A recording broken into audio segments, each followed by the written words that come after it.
में आज विभिन्न योजनाओं के शिलान्यास, उद्घाटन एवं परिसंपत्ति वितरण कार्यक्रम में हमारे बीच उपस्थित इस राज्य के लोकप्रिय, ओजस्वी, युवा, ऊर्जावान माननीय मुख्यमंत्री हेमंत सोरेन जी, आप सभी के दिलों में राज करने वाले और अपने क्षेत्र की जनता को उनका हक अधिकार दिलाने के लिए अपने किए हुए वादों को पूरा करते हुए अपने प्राणों की आहुति देने वाले झारखंड टाइगर स्वर्गीय जगन्नाथ महतो जी की धर्मपत्नी, कैबिनेट मंत्री श्रीमती बेबी देवी जी और हमारे बीच इस मंच पर उपस्थित बेरमो के युवा तुर्क विधायक जयमंगल सिंह उर्फ अनूप सिंह जी, पूर्व विधायक और झारखंड मुक्ति मोर्चा के वरिष्ठ नेता, मंत्री दर्जा प्राप्त हमारे भाई श्री योगेंद्र महतो जी, माननीय मुख्यमंत्री के सचिव वरिष्ठ आईएएस अधिकारी श्री विनय चौबे जी, डीआईजी साहब, यहां के उपायुक्त महोदय, पुलिस अधीक्षक, और इस विपरीत मौसम में आज 1-2 बजे का प्रोग्राम था माननीय मुख्यमंत्री का, हेलीकॉप्टर से आपके बीच यहां उपस्थित होना था, लेकिन इस मानसून में इंद्र भगवान की कृपा ऐसी हुई कि पूरा रांची और पूरा आपका रांची से लेकर पूरा चंद्रपुरा तक लगातार बारिश, और इस बारिश के कारण माननीय मुख्यमंत्री जी का हेलीकॉप्टर वहां से नहीं उड़ पाया। लेकिन आपके प्रति जो स्नेह और राज्य के प्रति जो कृतज्ञता, दृढ़ संकल्प माननीय मुख्यमंत्री जी का कि जब हेलीकॉप्टर वहां से नहीं उड़ पाया तो सड़क मार्ग के माध्यम से माननीय मुख्यमंत्री 2 घंटे में चलकर आपके बीच उपस्थित हुए हैं। इसके लिए मैं आप सबों की तरफ से माननीय मुख्यमंत्री का बहुत बहुत आभार व्यक्त करता हूं। और आप सभी लोग आज इतने बड़े तादाद में, आज ये संख्या कहे तो बहुत बड़े बड़े कार्यक्रमों में भी हम लोगों ने देखा है कि आज ऐसे विपरीत मौसम में आप लोग इतनी बड़ी तादाद में पांव रखने की जगह नहीं है, आप हजारों हजार की संख्या में उपस्थित है। इसके लिए मैं पूरे चंद्रपुरा वासियों को, हमारे सभी बड़े बुजुर्ग, हमारी माताओं बहनों, हमारे युवा साथियों को बहुत बहुत धन्यवाद देना चाहूंगा, जोहार करना चाहूंगा, प्रणाम आदाब करना चाहूंगा। आज आप सभी लोग माननीय मुख्यमंत्री को सुनने आए हैं।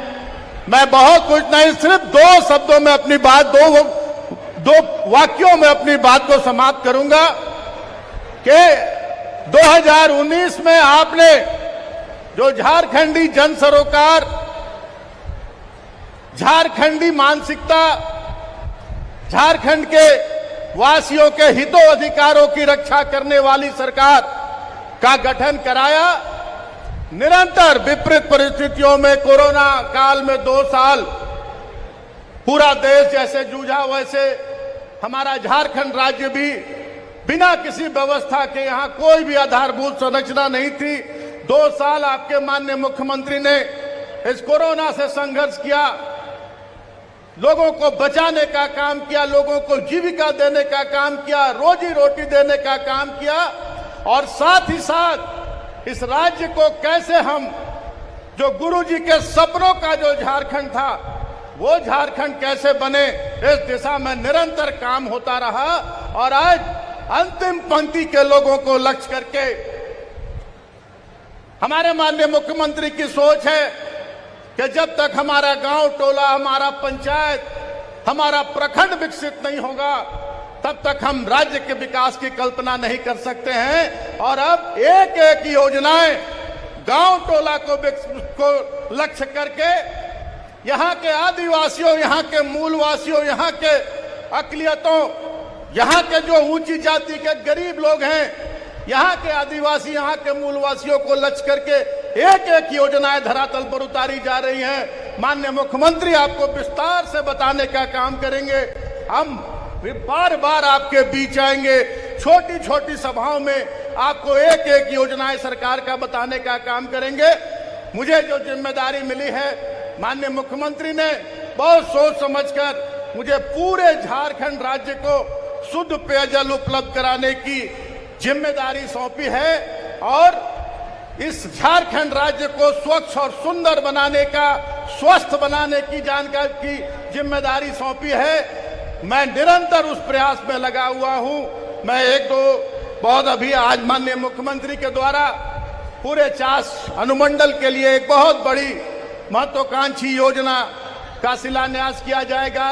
लगभग 233 करोड़ रुपए से ज्यादा की योजनाओं का आपके विधायक अनूप सिंह जी के द्वारा भी बहुत सारी योजनाओं का शिलान्यास हुआ है। चंद्रपुरा पूरे ब्लॉक को कवर करने के लिए, शुद्ध पेयजल पहुंचाने के लिए 46.88 करोड़ रुपए की योजना का शिलान्यास किया गया है, जिसका काम बहुत तेजी से चल रहा है और 30/9/2024 तक ये योजना पूरी हो जाएगी।